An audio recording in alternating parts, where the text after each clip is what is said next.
Hi friends, வணக்கம்.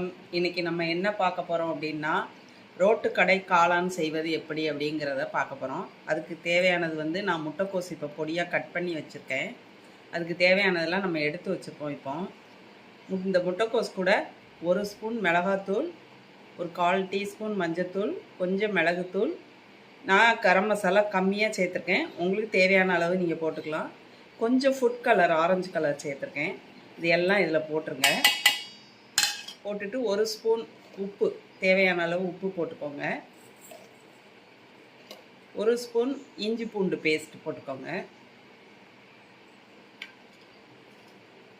அதை நல்லா கிளறி விட்டுட்டு அதுக்கப்புறம் அதோடு சேர்த்து நம்ம 2 ஸ்பூன் கார்ன்ஃப்ளவர் மாவு, 2 ஸ்பூன் மைதா மாவு சேர்த்துக்கப்புறம் இதிலேருந்தே உங்களுக்கு தண்ணி வெளியே வரும். அதனால் நீங்கள் தண்ணி பார்த்துட்டு திரும்ப சேர்த்துக்கலாம். இப்போ இது நான் கிளறி விட்டுட்டேன். இப்போ நான் இந்த 2 மாவும் எடுத்து வச்சுருக்கேன். கார்ன்ஃப்ளவர் மாவு, மைதா மாவு 2 ஸ்பூன் எடுத்து வச்சுருக்கேன். இதையும் இதோட சேர்த்துடுறேன். சேர்த்துட்டு இதை நம்ம ஒரு பக்கோடா மாதிரி முதல்ல பொரித்து எடுத்து வச்சுக்கிறோம். அதுக்கப்புறமா நம்ம ஒரு கிரேவி பண்ணி அதில் இதை போட்டு எடுக்கலாம். இது இப்போ நீங்கள் தண்ணி வருதான்னு பார்த்துட்டு இதுக்கு தேவைன்னா கொஞ்சம் தண்ணி தெளித்து பிசைஞ்சுக்கோங்க. இப்போ நான் இதில் கொஞ்சம் தண்ணி தெளித்து கொஞ்சம் பிசைஞ்சுக்கிறேன். ரொம்ப தண்ணி ஒரே நேரத்தில் ஊற்றாமல் கொஞ்சம் தெளித்து பிசைஞ்சிக்கிட்டிங்கன்னா சரியாக இருக்கும். இது உதிரியாக இப்போது பக்கோடா போடுற பதத்துக்கு நம்ம தண்ணி தெளித்து பிசைஞ்சு எடுத்துகிட்டு உங்களுக்கு காமிக்கிறேன். இப்போ பாருங்கள், இப்போ இந்த அளவுக்கு நான் தண்ணி லைட்டாக தெளித்து பிசைஞ்சிருக்கேன். இப்போ பாருங்கள், இது ஒரு பக்கோடா மாதிரி போடுற அளவுக்கு இருக்குது.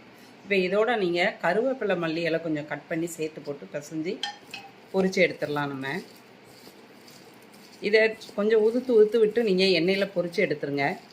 ஈஸி, சீக்கிரம் வேலை முடிஞ்சிடும். ஒரு நல்ல ஈவினிங் ஸ்நாக்ஸ் வந்து நம்ம வெளியே போய் வாங்காமல் வீட்டிலே செஞ்சு சாப்பிட்லாம். நமக்கு ஹைஜீனிக்காகவும் கிடைக்கும். செஞ்சு சாப்பிட்டு பாருங்கள். கடையில் சாப்பிட்றதோட சுத்தமாக ருசியாகவும் இருக்கும். இப்போ நம்ம பொரிக்கலாம். எண்ணெய் காய அடுப்பில் வச்சுட்டு இதை போதும் பிச்சு போட்டு நம்ம பொரித்து எடுத்துடலாம். பாருங்கள், இப்போ எண்ணெய் காஞ்சிச்சு. நான் இப்போ எண்ணெய் காய வச்சு எண்ணெய் நல்லா காஞ்சிச்சு. அதுக்காக ரொம்ப காயவும் கூடாது, ரொம்ப காஞ்சா தீஞ்சு போயிடும் முட்டைக்கோசு. இப்போ வந்து இந்த இப்படி கொஞ்சம் கொஞ்சமாக பக்கோடா மாதிரி போட்டுருங்க. ரொம்ப பெருசாகவும் போடாமல் குட்டி குட்டியாக எடுத்து போட்டுருங்க. கொஞ்சம் பெருசாக இருந்தால் கூட நீங்கள் பிச்சு போட்டுக்கலாம் அப்புறமா.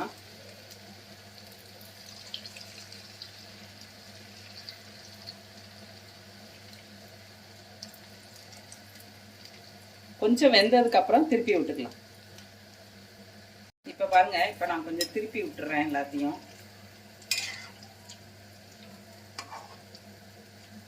கொஞ்சம் நல்லா வெந்ததுக்கப்புறம் திருப்பி விட்டுக்கோங்க.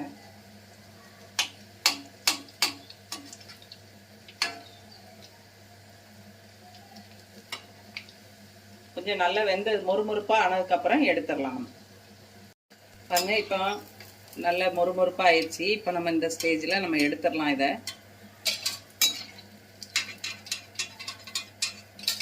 இப்படி எல்லா முட்டைக்கோசையும் நம்ம பொரிச்சு முதல்ல எடுத்து வச்சுக்கிறோம்.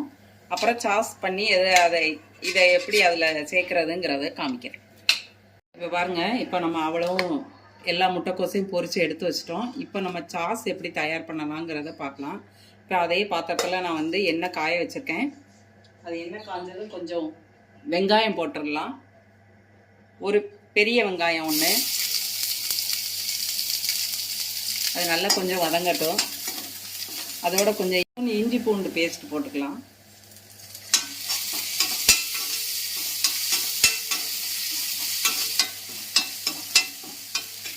அது பச்சை வாசனை போனதும் நான் ஒரு தக்காளி மிக்சியில் அடித்து வச்சுருக்கேன். நீங்கள் டொமேட்டோ சாஸ் இருந்தாலும் ஊற்றி பண்ணிக்கலாம். இதோட டேஸ்ட் வேறு மாதிரி இருக்கும், அதோட டேஸ்ட் வேறு மாதிரி இருக்கும். இப்போ நம்ம தக்காளி இதை ஊற்றிட்டு அது பச்சை வாசனை போகணுன்னு கொஞ்சம் வதக்கிக்குவோம். அதுலேயே நம்ம 1 ஸ்பூன் மிளகாத்தூள், மஞ்சத்தூள், உப்பு போட்டு வதக்கிடலாம். இப்போ நான் ஒரு பிஞ்ச் மஞ்சத்தூள் போட்டிருக்கேன். 1 ஸ்பூன் மிளகாத்தூள். நீங்கள் காரத்துக்கு தகுந்த மாதிரி போட்டுக்கோங்க. நான் கொஞ்சமாக கரம் மசாலா சேர்த்துருக்கேன். உங்களுக்கு எவ்வளோ தேவையோ அவ்வளோ சேர்த்துக்கோங்க. எனக்கு கரம் மசாலா ரொம்ப போட மாட்டேன், அதனால் கொஞ்சமாக சேர்த்துருக்கேன். இதோட சேர்த்து இப்போ கொஞ்சம் உப்பும் கொஞ்சம் சுகரும் சேர்த்துடலாம். ஏன்னா நீங்கள் நம்ம தக்காளி சாஸ் சேர்க்காதனால அந்த இனிப்பு டேஸ்ட் வர்றதுக்காக கொஞ்சம் ஒரு பிஞ்சு சுகரும் நம்ம உப்பு சேர்த்துடலாம். இதோட சேர்த்துட்டு தண்ணி ஊற்றி கொதிக்க வச்சிடலாம். கொஞ்சம் ஒரு பிஞ்ச் சுகர், உப்பு,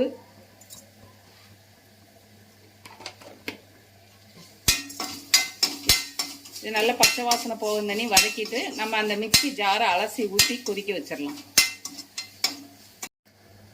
இப்போ நான் இதை அலசி வச்சுருக்கேன். இந்த தண்ணியை ஊற்றிடுவேன். இது பத்தாது, நம்ம நிறைய தண்ணி சேர்க்கணும். தண்ணி சேர்த்து கொதிச்சதுக்கப்புறம் கார்ன்ஃப்ளவர் மாவு ஊற்றிக்கலாம். நான் நல்லா தண்ணி சேர்த்துருக்கேன். இது நல்லா கொதிக்கட்டும். கொதிச்சதுக்கப்புறம் நம்ம கார்ன்ஃப்ளவர் மாவு கரைச்சி ஊற்றிடலாம். இப்போ பாருங்கள், நல்லா கொதிச்சு பச்சை வாசனை போயிடுச்சு. இதோட உங்களுக்கு இன்னும் கொஞ்சம் டேஸ்ட் வேணும்னா நீங்கள் கெச்சப் கொஞ்சம் ஊற்றிக்கோங்க. இப்போ நான் கார்ன்ஃப்ளவர் மாவு கரைச்சி வச்சுருக்கேன். ஒரு ஸ்பூன் போட்டு கரைச்சிக்கோங்க. தேவைக்கு தகுந்த மாதிரி ஊற்றுங்க. ரொம்ப கட்டியாகிட வேண்டாம், பார்த்துக்கோங்க. இந்த இந்த பதம் இருந்தால் போதும் உங்களுக்கு. அதாவது இவ்வளவு திக்னஸ் இருந்தால் போதும் உங்களுக்கு. இதுக்கு மேலே திக்னஸ் ஆகிட்டுன்னா அப்புறம் ரொம்ப கட்டியாயிடும். அப்போ தான் ஒரு சைனிங், கார்ன்ஃப்ளவர் மாவு ஊற்றினா தான் ஒரு சைனிங்கும் கிடைக்கும். இப்போ இது கொதிச்சதும் நம்ம ஆஃப் பண்ணிவிட்டு நம்ம சாப்பிடும்போது இதையும் அதையும் ஒன்றா சேர்த்து பரிமாறிடலாம். இதை முடிச்சுட்டு அதை காமிக்கிறேன் உங்களுக்கு. இப்போ இந்த சாஸ் ரெடி ஆயிடுச்சு. இதில் நம்ம இதை போட்டு நல்லா கிளறி விட்டுறலாம். இப்போ கொஞ்சம் ஃபயர் கம்மி பண்ணிக்கோங்க. கம்மி பண்ணிவிட்டு இதை ஃபுல்லாக நல்லா கிளறி உடச்சி விட்டுக்கோங்க. நல்லா உடச்சிட்டோம்னா நீங்கள் முதல்ல ஆல்ரெடி கொஞ்சம் சின்னதாக பிச்சு கூட வச்சுக்கோங்க. நானும் பிச்சு தான் வச்சுருந்தேன். இருந்தாலும் திரும்ப நம்ம கொஞ்சம் உடச்சி விட்டுட்டு எடுத்து வெங்காயம், மல்லி இலை எல்லாம் போட்டு பரிமாறிடலாம். இப்போ பாருங்கள், இது நல்லா இப்போ உடச்சாச்சு, ரெடி ஆயிடுச்சு. இப்போ லைட்டாக சூடு ஏறினோடனே ஆஃப் பண்ணிவிட்டு நம்ம எப்படி பரிமாறலாங்கிறத பார்க்கலாம். இப்போ பாருங்கள், இப்போ ரெடி ஆயிடுச்சு காளான்னு. நான் எடுத்து பிளேட்டில் சர்வ் பண்ணிட்டேன். அது மேலே நம்ம இப்போ கொஞ்சம் வெங்காயம், மல்லி இலை தூவிக்கலாம். நீங்கள் எவ்வளோ வேணுமோ போட்டுக்கலாம், உங்களுக்கு தகுந்த மாதிரி, உங்கள் டேஸ்ட்டுக்கு தகுந்த மாதிரி. வேணும்னா திரும்ப கூட நீங்கள் சாப்பிட்டுட்டு கொஞ்சம் கூட ஆட் பண்ணிக்கலாம். அது மேலே மல்லி இலை போட்டாச்சு. சுட சுட இருக்குது. சாப்பிட்டு பாருங்கள், டேஸ்ட் அருமையாக இருக்கும். செஞ்சு பாருங்கள், சாப்பிட்டு பாருங்கள். நன்றி, வணக்கம்.